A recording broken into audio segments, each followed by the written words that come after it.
The Perfect Geeky Convention. That's what we're talking about. Up next on Geek Out SA. That's all your fault, Colleen.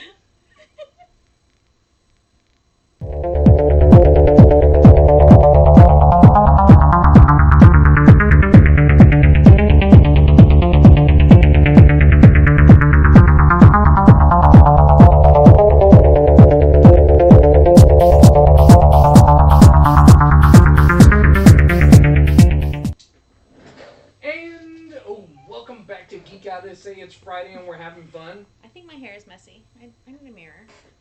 Is my hair cute? Yeah. Okay. Thank perfect. you, Stuart. It wasn't my fault that you flubbed the intro. That was totes on you. Because I was like trying to get you to put your phone down. Well, but that's on you. Mind your business. I love it when you flub the intro. It's too funny to me. Sometimes Stuart and I, y'all don't know, but Stuart and I are evil people. So sometimes Stuart and I are trying to like goad him or like get something to happen like right before he has to do the intro, so he'll flub it. So then when the intro music's playing, if he does a really good job, he's all ha ha ha ha. We need to do some like cut scene behind the scenes stuff so people can see like what it is that we do. Yeah, we need to start recording it as we're going live. But today, hey, good evening, Texas style barbecue cuisine. Hey, Chef Johnny's watching. Chef Johnny. If you haven't checked out his channel, check out his channel. He makes some awesome barbecue, some of the best barbecue I've ever had in my life. Indeed. But today we're talking about the Perfect Geeky Convention, and you and I. So a caveat before we start is this is unlimited money. So this is like unrealistic because we're going to talk about like unlimited money, which of course leads to unlimited space and availability to do things. So let us start with that caveat first, because without that, me personally, I don't think the Perfect Convention can be held. And I think we'll get to that in a minute. But maybe first talk about why we have some experience in this and why we even have a leg to stand on when we talk about this. Okay. So we've been to a lot of conventions. We have. No, we haven't. Yeah, we have. We haven't, you know what? We haven't been to a lot of conventions outside of Texas. Stuart has. So Stuart has some opinions on this that I'm hoping he's going to chime in with as well, because he's been to That's more... why we thought this was going to be the ultimate topic. And because PAX South is happening right now, and it's the biggest geeky fandom convention here in San Antonio. Yeah, so, here in San Antonio. Well, yeah. It all depends who you talk to. It depends on, yeah. It depends. It's the biggest one. It is, yeah, it is. But it has, again, it has a big name behind it and has a lot of money. You know, San Japan is really big, but it really caters predominantly to the anime crowd. Right. So it's not that it's not geeky, but it doesn't branch out very much beyond the anime crowd. So, and PAX is gaming, though. So, again, that's not really the geek culture. That's just the gaming genre, whether it be tabletop or you know, online games or console gamings. It's just gaming. So, that's, you know, hooray for PAX or whatever. You know, we've been to Alamo City Comic-Con. I don't know, you know, that's ever going to come back. Not that I'm, you know, have an opinion about it one way or another, or that I'd be sad if it never comes back. But, you know, that was a little more, but even that, I hear San Diego Comic-Con is more of like a geek culture con. There's more of like a little bit of everything, but we've never been, so I don't know. It started out as a big comic event, a small comic convention that grew into a big one, but it became more of like a media convention. Yeah. More than anything. Comic-Cons aren't really Comic-Cons anymore. No, I've heard Dragon Con is also a little more balanced between like anime and gaming and comics, but again, I haven't been to that one either, and I don't know. I have a lot of friends who've been to it and, you know, tout its greatness. We have been to Gen Con, which is the largest tabletop gaming convention here in the United States. That's not in Texas. We've been to the Board Game Geek Convention, which is here in Texas. We've been to a lot of smaller conventions here in Texas, whether it be anime, gaming, or comic. We've been to all three. We've been to toy conventions. We go to the little mall conventions, quote unquote conventions that they have here in the mall. What else? Oh, you and I have run a gaming convention that we tried. Run two. Yeah, and we tried to get it to become more of like a geek culture convention, but we ran out of steam, and that was some of that was a money thing, a personal thing. Yeah, money is a big thing when it comes to conventions. Money was a thing, staffing was a thing, just kind of running out of steam was a thing. So when PAX was coming again, I was kind of thinking about it because we're not doing our convention this year, and so I thought maybe this was something that we could talk about, would be what would our perfect convention be, and I thought maybe our audience would have some thoughts and opinions too about, for them to go to a convention, what would be the ultimate thing for them. And before we do that, we have Pop Culture Geekery watching us, hey. As well as Lennon's Kitchen. If you haven't checked out Lennon's Kitchen, Joe. Check it out. He makes some awesome food. Yeah, he does. He says, hi, friends. Hi. So, PAX, Sal, it's predominantly a video game convention, but they do have a lot of tabletop conventions. Mm-hmm. So, we kind of dabble in both of those very well. Yeah. We have a lot of people from both industries that are able to come in and help us out with things. So, how I picture in my mind the perfect convention is a convention that has like little kingdoms, or not necessarily little kingdoms, but large kingdoms that hold like gaming and hold Comic-Con and hold steampunk and hold everything that it is to be a geek, mm-hmm. to hold in like one giant space, one giant area. So the thing for me that is sometimes most spectacular about a convention is like the theatrics of it, right? Right. The setup, the stage. The very first time that we went to PAX, I was actually very awed by PAX. I get overwhelmed by things very easily. I have some problems with some social anxiety and some claustrophobia issues. So for me, if it was unlimited money, I would make everything way bigger so there was more space, because I feel like people are on top of each other. But one of the things that I love about PAX is that over the top, that each thing has this zone, and you have giant dragons coming out of things, and you have, there was this whole stage where they were doing Twitch, and there's different colored lighting in this area versus in this area. And I like that about Gen Con as well, because a lot of them have a specific game title that they're trying to bring to you, right? So they have these big displays, and they have statues, and they have sets and scenery, and, you're transported into this world, basically, of where you can go. So, yeah, I like that idea of different kind of like kingdoms or lands or areas where it's this set. It's this theatrics, right? You want to be there. Yeah. And then doing it as kingdoms kind of gives it like a Renaissance like feel. A fantasy Renaissance kind of feel, yeah.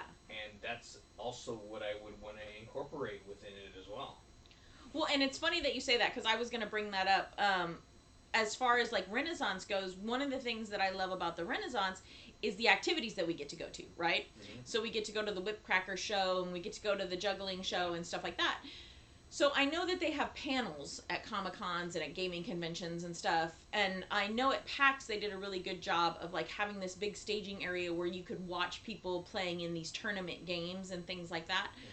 I'd like to see more stuff like that. Again, I guess for me it's the theatrics, right? So I'd like to see more like shows, and like maybe they would have like comic book artist draw off or something, and they're all on stage and they're all like drawing, and we're watching them, and they have a certain amount of time, and we all like reality TV or whatever, and so maybe it starts with 8 of them, and they've got like so much time to draw something, and then whichever one gets voted, then they come down to 4 or whatever, and then they come down to 2, and it's like artist versus artist. Like I'd love to see like an artist battle or something like that. Yeah. Like, so things like that. Like if I'm paying, I almost want my convention to be a theme park, I guess. Because here's the thing. No.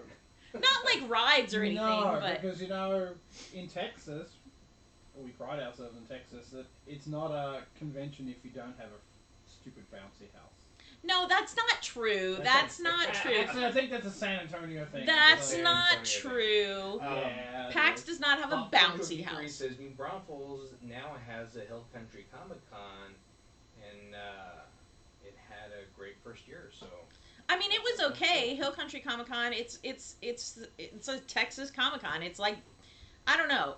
I'm kind of a convention naysayer. I think they're kind of boring. They're like flea markets with celebrities at this point.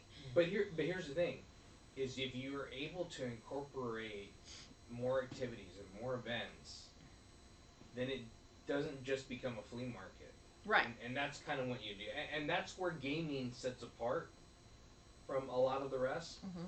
But Gen Con can be kind of at Gen Con, they just have a huge vendor area. Huge vendor area. Huge. So it is that, but it's also more than that. And there's a part of Gen Con, and unfortunately this is true of Gen Con because the vendor area is so huge. The big companies have staging areas where you can go and play with their reps and stuff, and it's a big experience. Unfortunately, the smaller vendors, the indie developers, they're in this area where it does feel like a flea market, right? Mm-hmm. It does very much feel flea market-y there. And I guess maybe it's this new digital age, it's technology, but with Amazon and stuff, I don't need to go to a convention anymore to find the stuff I need.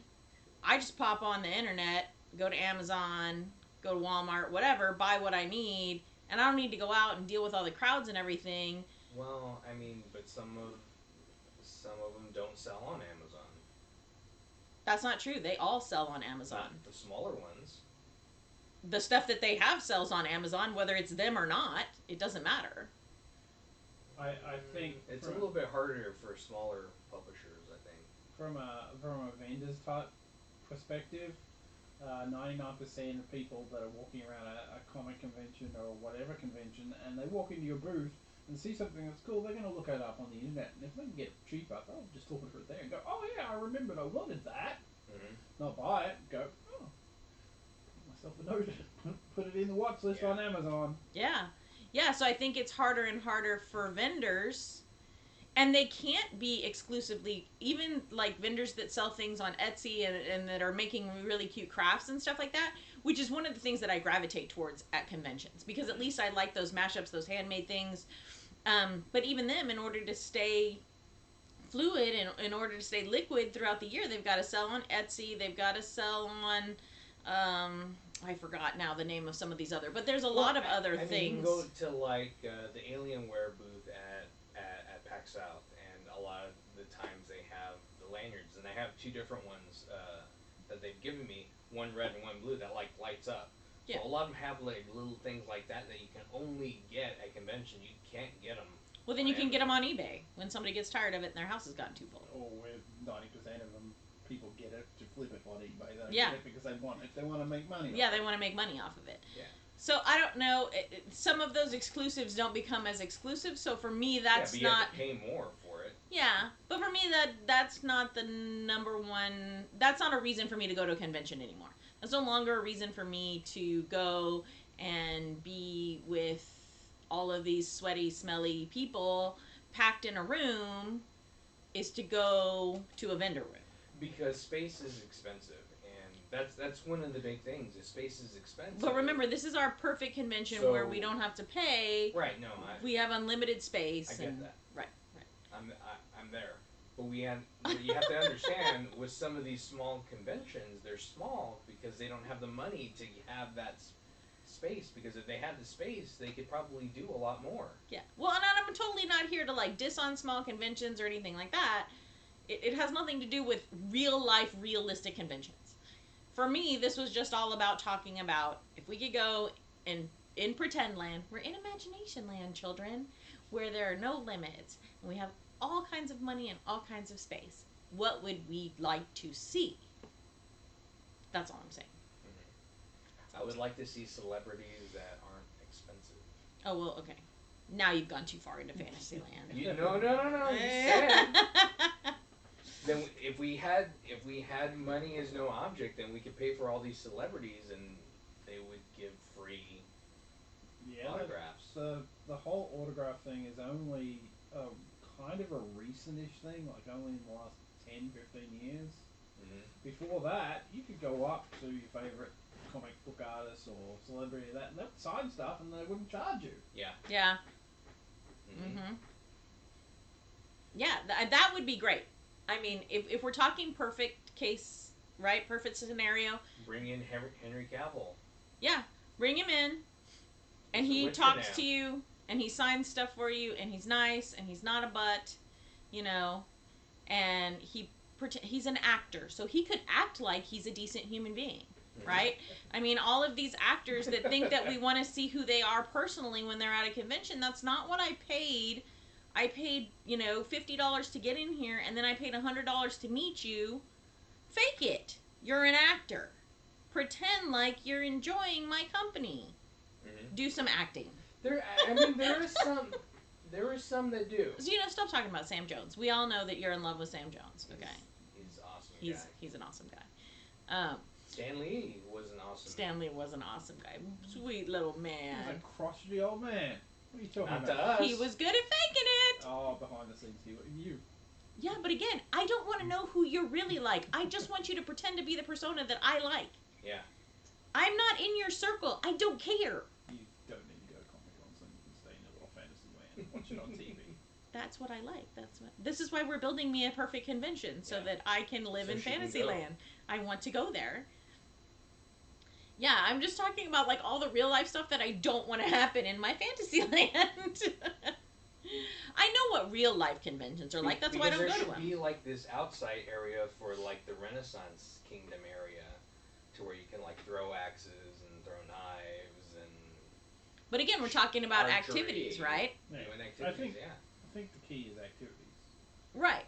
If I was to do it or you were to do it, you want more stuff to do, because a lot of the time it's go to the vendor room, walk by a whole heap of celebrities that you can't afford to get anywhere near, and then there's like, what else is there to do? Yeah, or go to some random panel of somebody that they got who was willing to come and talk to people about something that they kind of sort of know stuff about. Yeah. It's not great. But some of that is interesting. Some of it, sometimes. Yeah, if they get a good one, it's interesting. But a lot of the times it's not, and it's kind of disappointing. It's boring. It's like, oh look, they've got some wrestlers doing some wrestling stuff. We'll go watch that because there's nothing else to do. Because there's nothing else to do. And then we'll go look at the vinyl wrap cars that awesome aren't panels every time. that aren't really themed in anything. They're just a local car thing. Look, it's a Hulk wrap. Yeah, I don't get the car thing either. That's a new thing too. The cool thing that I liked that I saw at Alamo City Comic Con is when you have all the voice actors come in, and then they speak out a script, but in their character. Yeah, I loved that. That's one of the best panels ever. One of the other things I like, and I guess maybe that's because today is a very digital, very social media, very Instagram-ish kind of thing. The 501st here in San Antonio has a great group of guys, and I know a couple of them. Excuse me, sorry. It's the end of the 6 weeks, and I've spent a lot of long nights grading and getting kids' grades ready. They build these whole elaborate sets, and they actually build Ewoks. Fuzzy, furry, like realistic-looking Ewoks. They have all these sets that they bring in and they set up. And so you get to go take pictures in their sets, and it's for free. You can give donations to the charity that they're trying to do, and definitely do want to give donations to charity, but they don't make you pay for it. It's just something that you can go do. You can be there with your friends and family, take some fun pictures, no cost. I like that kind of stuff. I think that's really great. I would love to see, like, in your little kingdoms, different, like, staging areas where people could just go take their free photos with their friends and family. And I like that the majority of them have, like, backdrops that you can go and have, like, a photo op area that they have. Like a backdrop at the con? Mm-hmm. Oh, I hate the con backdrops. They're usually so boring. Well, some of them aren't. Yeah. I wish they were more like art. Like, I hate the ones that are like the little logo, and it's like the little logo like 9,000 times. I wish it was just like some big logo that you could stand by. Like ours. Like ours. That's why we made it that way, because I like it like that. Because we both like it like that. Mm-hmm. But even like if you were at the gaming area, And I think Mario is always going to be popular no matter what, right? So maybe they have, you know, like a tube and a flower or something, just like in a little area that you can go and pretend like you're Mario or whatever, and then you just go take some pictures with your family real quick for fun, and then, you know, act stupid or whatever, and it's fun, you know. Or have like crafting areas where you can craft a whatchamacallit, like a costume. Then and there at. I was gonna say that too when we got to Cosplay Land. I was gonna say that too at Cosplay Land. Yes, to where there's supplies and stuff there, and okay, I'll pay a little fee for supplies, right? If I'm a con goer, I'll pay a fee to go to that area, because it's a specialty thing, and I know I have to buy the foam or whatever. But in that area, I have people who do this, who are not stuck up, right? Who do this kind of sort of for a living, because there are some people who do it for a living, who are going to show me tips and tricks and be there. And, you know, maybe I need somebody to show me how to mold this or what to do or how to texturize this or whatever. Right. Instead of them just standing up there on a stage and doing a panel about this is what you do and they're just talking words at me. Like, I need to be immersive in the experience and be trying it and trying to make something. That's another thing that I really like about gaming conventions is you have miniatures to paint. And so there are usually free stations where you can go and paint these little miniatures and learn from a miniatures painter, and you practice and you try it and you see what techniques work and what you like and stuff. So I want more things like that. Even I will say that I complained a lot about the little mall conventions that we have here in San Antonio, because it's basically another flea market with a theme, right? But they have been doing a better job lately of, like, they have this belly dancing group that comes out and they theme their costumes and they kind of dance, you know, in costume to whatever the theme is. And they have little, like, trivia games and I'd love to see, like, trivia areas where you could go and, like, you know, maybe you have a team and your team plays trivia against another team about, like, gaming stuff or about, you know, cosplay stuff or whatever. There's this app that you can play against each other. Like, as you're walking through? As you're walking through. Oh, that would be really cool. That would be super cool. Like, you just stop somebody and do, like, okay, trivia showdown. That'd be fun. Yeah. I would love something like that.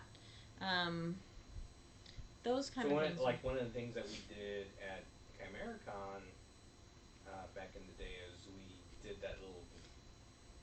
Yeah, it was like rock, paper, scissors. But it was lion, goat, snake. And that was a lot of fun. People really enjoyed that game just for playing it there. Well, that's the thing is, I think people that forget that those of us that like geek culture, I mean, sometimes we're socially awkward and weird. We are. But we also like to socialize. We like to socialize with one another. We like to socialize with other geeks.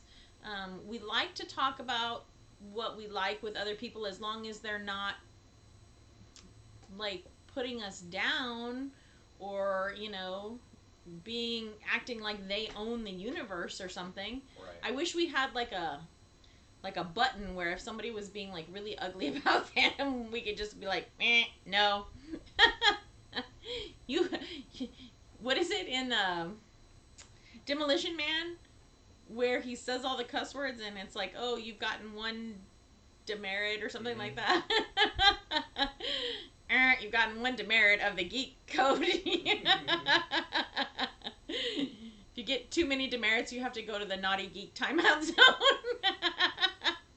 Or if they smell bad, that there's a shower area that they can go to. You know, so in the perfect world, we wouldn't have to deal with that, right? Because I've been at some conventions where legitimately I've struggled to breathe because some people smelled so horribly, right? So, but you can't, I don't know how to phrase this. It's hard to police what someone else does with their personal body as far as, like, personal hygiene goes and things like that. So, since if I had unlimited amounts of money, okay, I'm in my perfect world with unlimited amounts of money, then everybody that came to the convention would be getting a free bag with some deodorant. And it can be natural, humanely sourced, non-smelling, non-toxic, gluten-free, bouncy house, whatever deodorant you need to be politically correct, but put it on, okay? Maybe a face mask.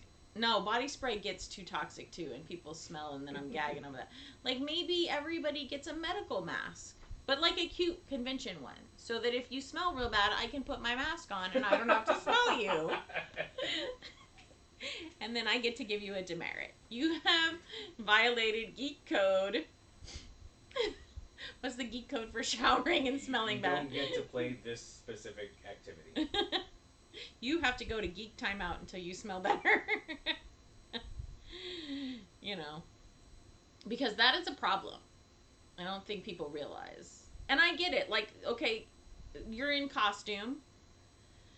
You're sweating. There's a million people around. Okay? Some of us just happen to have a natural funk as it is. Some of us are heavier and have heavy person funk. So, but you just, like, deal with it. Like, do something. Like, deodorize. There are ways to reduce the funk. You know? Have a personal body nappy and wipe your pits or something. That's one of the things that you should put in the bag. Little personal body nappies? Body nappies. I want those. I want those to be a thing. Can we invent those? Because it's so bad. So, I know we were talking earlier about the cars, and I think, like, I think the car area is really stupid unless it's like the actual cars from movies. Like, or replicas of, right? Yeah. So, I would love, you know, I liked it when at Alamo City they had the Ghostbuster. You even got to take it a step above that. You get to ride in those cars. Yes! Yes, yes. Perfect Convention, you get to ride in those cars. Yes. And if you pay good then it is like a theme park. Then it is like a theme park. You wait in the queue and you get to ride in the car. No, there's no queue. Oh, there's no queue? Yeah. Perfect. How many freaking cars are there? It's a perfect con. It's the perfect con. No, there has to be, like, you know, some limitations in our perfect La La Land. So you just wait like a theme park ride. You know, if you really want to ride in the car, you just wait and you get to ride in the car. And there's like a big outdoor track that you can go to. I want to ride in Kit. The DeLorean. Oh. I'm sorry. I wanted to Back to the Future. Kit? Nobody wants to ride in Kit. No. You'd have to ride in car. There is a car in San Antonio. Oh, yeah. That would be cool, though. That would be fun. I'd ride an Optimus Prime any day. Uh-oh, Stuart's gonna draw again. That's right, it's PG show. It's PG. No, but it would be cool, right? I think it would be cool to ride in those different cars. That's a good idea. I also have Makerland, where you can go and there's all these makers that make stuff and can show you how to make stuff and see new technologies, teach you how to,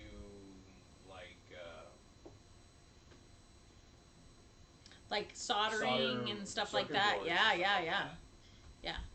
Like, you were good and you learned about how to do it when you were making your lightsaber, but how much fun if it was there, and maybe even someplace like Ultra Sabers, right? So they have a whole thing set up where you get to go pick your hilt, and it's just bare bones, but then they take you through and teach you, and this is how you put in the button, and this is how you do the sound, and this is how you do the lights. Now, of course, you have to pay for the components, but again, I'd pay for it if I get to have the experience of putting it all together, you know?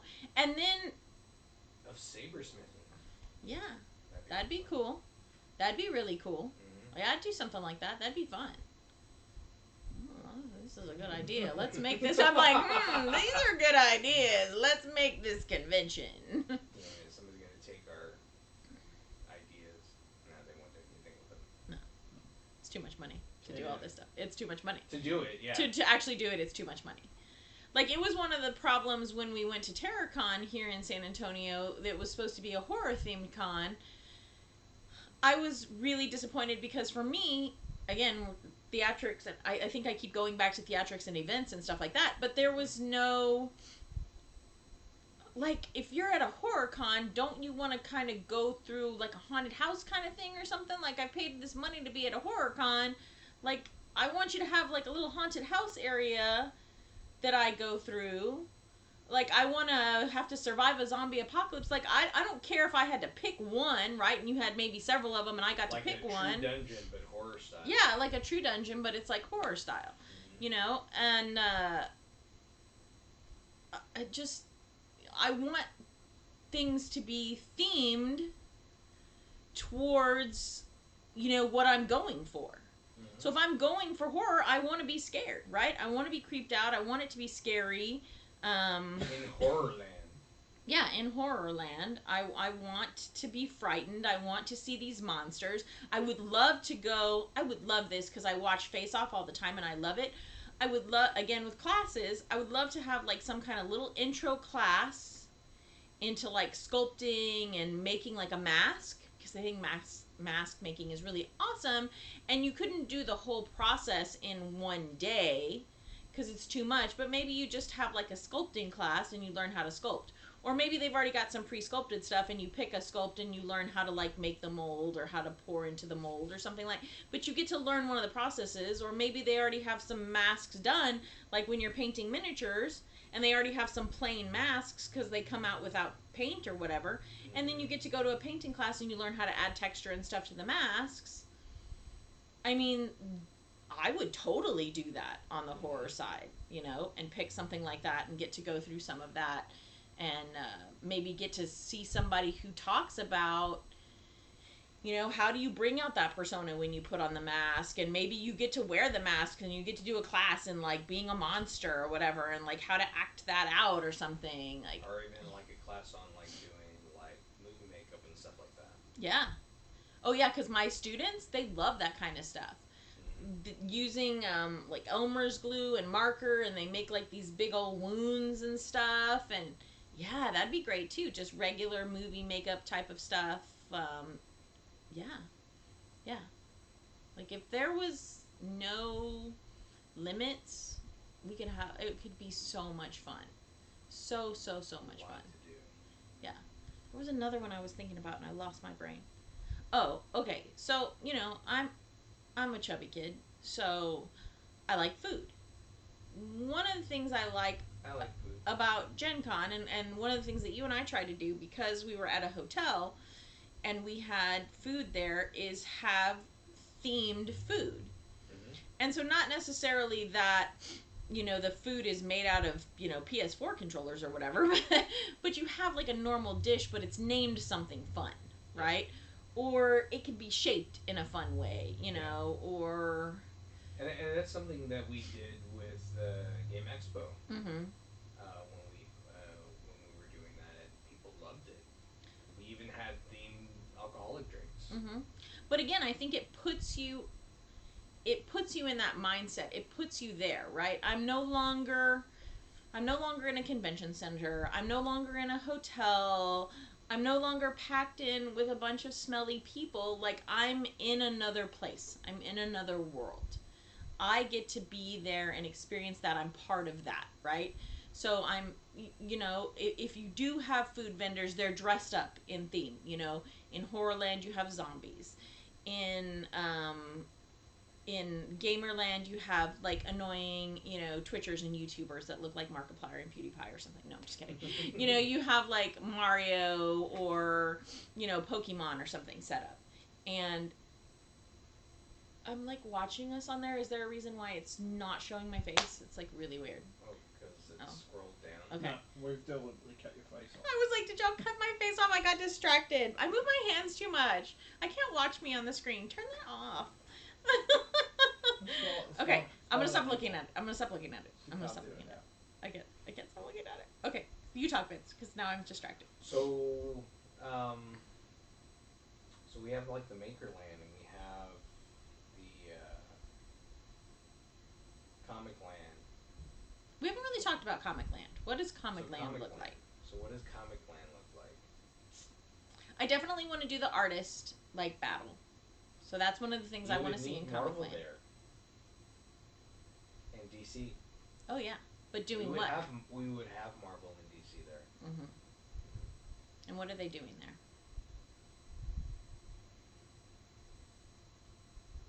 Trying to get people to buy comics again. Yeah. Right. They're recreating their covers on huge panes of glass in front of everybody. Well, that's cool. I would... Whatever they're trying to promote. I would like to be in a competition to create a new superhero or supervillain. Yeah. And when I describe it or whatever, there would be artists there, and they would help me draw what this character looks like. Mm-hmm. That would be cool. That would be neat. That would be cool. I would totally do that. So Black and Silver Diamond says, "Hi, so you want the perfect con? I got the answer. So what's the answer?" Oh, so do tell what the answer is. Yeah. Do tell.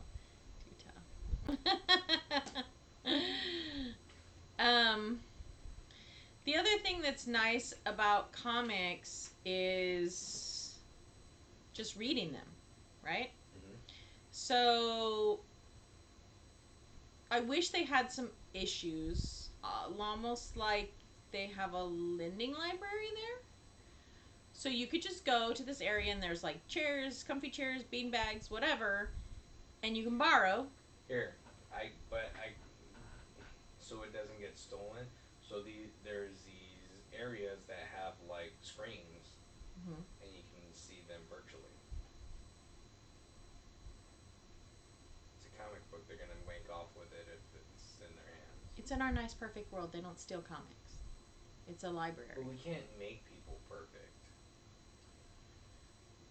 Well, but then they'll get a demerit for Geek Code Comic Runner. Yeah. They put in the room with all the stinky people. You have to go to Stinky People Timeout. Stinky People Land. Stinky People Land. You're crammed into a hot, sweaty, bouncy house. Black and Silver Diamond says, "There isn't. You simply can't satisfy everyone." I'm satisfying myself. That's all I care about. But that's how we set up these kingdoms to be able to focus in on that. On the people that really care about this. So so we could have the virtual live. I want to hold the comic. I want to see the original art. Then buy it. Well, I don't want to buy it yet until I've held it and looked at it and made sure I like it. I want to hold it and read it. Virtual.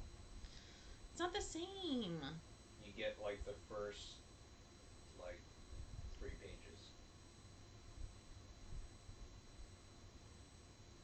It's marketing. You have to make money too. You're ruining my perfect con. I don't like you anymore. Well, that's what money does, is ruin cons. That's right. Oh, don't make me laugh, dude. My ribs still hurt.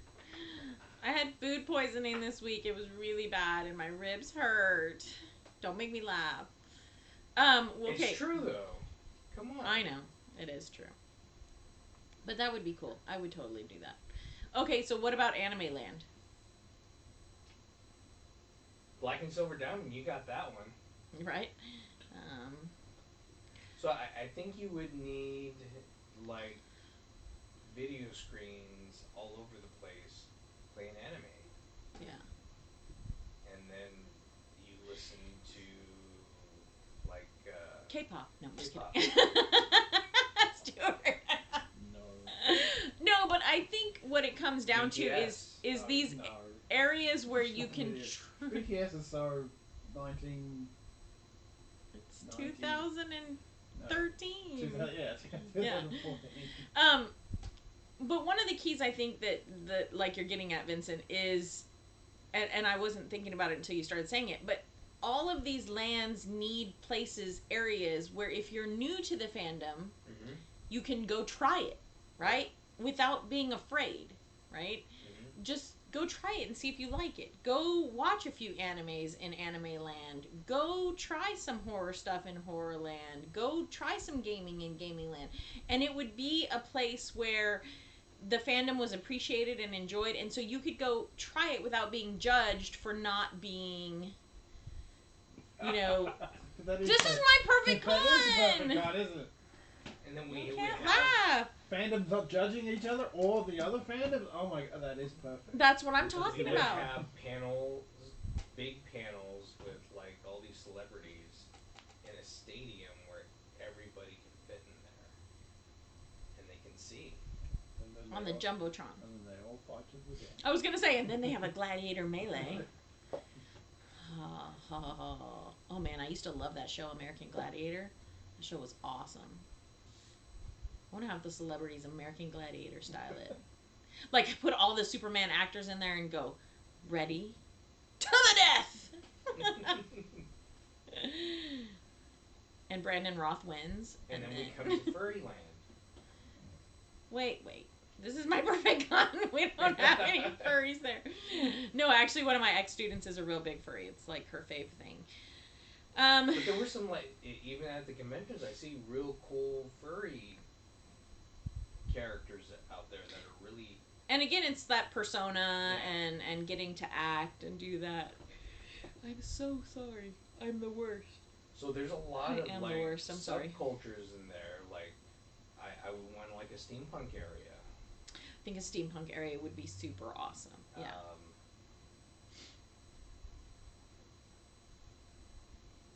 I'm trying to think of what other thing. I don't think you want to go too many subcultures. Like, I don't want to have, like, here's the Firefly zone. Here's the Buffy zone. Here's the, like, I think you get... but that would definitely be a horror zone that would contain some of that in Some of that stuff, yeah. Sci-fi zone. Oh, we didn't even talk about sci-fi zone, but we're, like, almost at the time. You would have the bridge of the Enterprise, and you would also have Disney come in with a ride, the Millennium Falcon, the Smuggler's Run. Is that what we're having? That's perfect for the perfect convention. And everybody gets a plush child when they walk in. Bring Galaxy's Edge to them. Yeah. Mm-hmm. And then everybody has to say, may the baby Yoda be with you. They get mad at you because they tell you it's a child. But even for sci-fi, I'd love to see, you know, some of that some alien stuff, and maybe even some space, like some realistic space stuff. Mm-hmm. You know, like they used to have down in Realms at Realms 1 and 2. Oh, is that what they used to have? Yeah. Really we'll cool have the Smithsonian come, and you can go and touch the moon rock little slab. Yeah, or have like a build your own like Mars rover or something, but it's like mini, you know, and like where you can build that and try to make a Mars rover and try to play with it and see what that's like. And a lot of my kids love to go and do the like mission control thing at the Scobie Planetarium, where they get to pretend to be mission control and things like that. So I would love to see some things like that where people get more interactive into what that's like. But I guess we are out of time because the producer's like telling us to wrap it up. I could go on and on about this. Like if I love fandom and part 2 because I haven't even gotten into my BattleBot area, which would be cool. And you can like create your own robots there. Yeah. But no, thanks for checking this out. This is part of what we think a perfect convention can be, and maybe some people will take notice and maybe put some more events and things in. More events. We just want more events. That's what we want. Yeah. We want stuff to do. We want stuff to do and to learn and to get to try the fandom. Of course, I do like going to conventions and seeing people in costume. That's one of the reasons I go. Mm-hmm. But there needs to be more than that. There needs to be more than that. There really does. So, thanks for checking this out. I'm Vince. I'm Colleen, and that's Stuart. You gotta say.